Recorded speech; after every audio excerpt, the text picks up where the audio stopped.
Silence clings to empty wooden houses. The fort stands abandoned, its weathered walls whispering of lives left behind.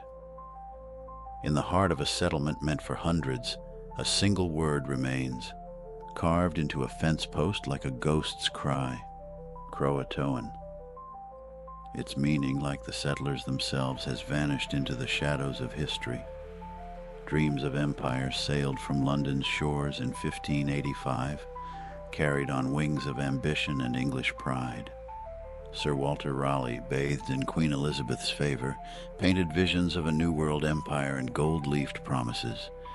But the Atlantic held secrets darker than any London fog, and glory's price would be measured in lost souls. Virginia Dare's first cry pierced the salt air of Roanoke Island in August 1587, her newborn voice echoing across a wilderness that had never known an English child's wail. Her mother cradled her in a world of wooden walls and strange horizons, while her grandfather, Governor John White, watched the colony's future dawn in his granddaughter's eyes.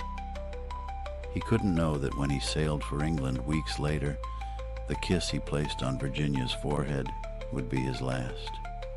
Their wooden settlement crouched between wilderness and sea, a fragile English heart beating on the edge of an untamed continent. Ancient forests pressed close, their shadows harboring both friend and foe. The Croatoan people moved like mist through familiar paths, led by Manteo, whose dark eyes held wisdom the settlers desperately needed. The Secatan lingered in deeper shadows, their intentions as murky as the coastal waters. Time flowed like tide. Gardens grew in foreign soil, houses rose from fresh timber, and the fort stood as their promise: we are here to stay.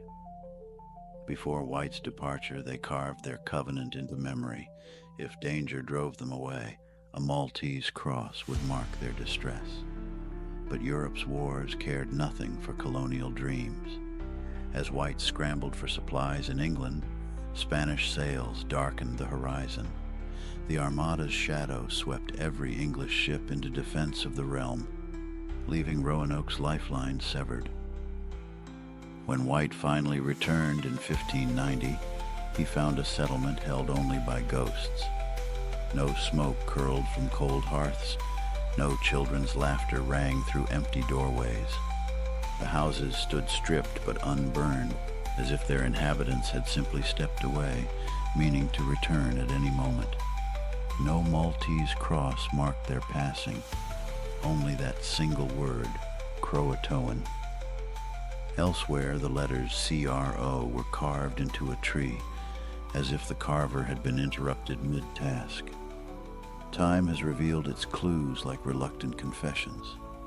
Archaeologists sift through layers of soil and history, finding buried tools and scattered coins that speak of lives suddenly suspended.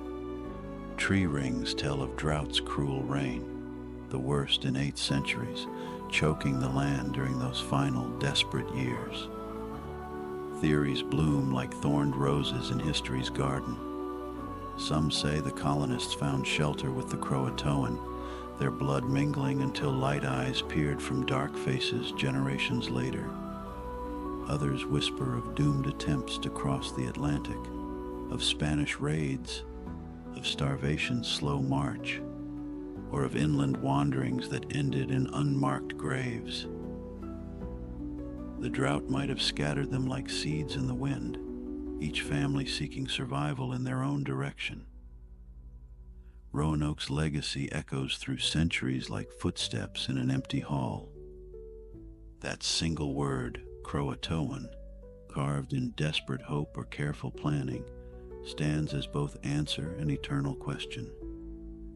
It is a symbol of survival, of adaptation, of the hope we leave behind for others to find. Roanoke reminds us that history's greatest mysteries endure not because they're solved, but because they ask questions we still wrestle with today. What does it mean to survive? How do we adapt when the world changes? And what happens when we're forced to leave everything behind? Through their vanishing, The lost colony became something greater than success could have granted. They became legend, their disappearance an eternal mystery written in absence rather than achievement. The carving of Croatoan reminds us that even in uncertainty there is resilience. The story of Roanoke is not finished. What do you believe happened to the lost colony? Share your thoughts, theories, and questions, because even after centuries, their legacy continues to grow.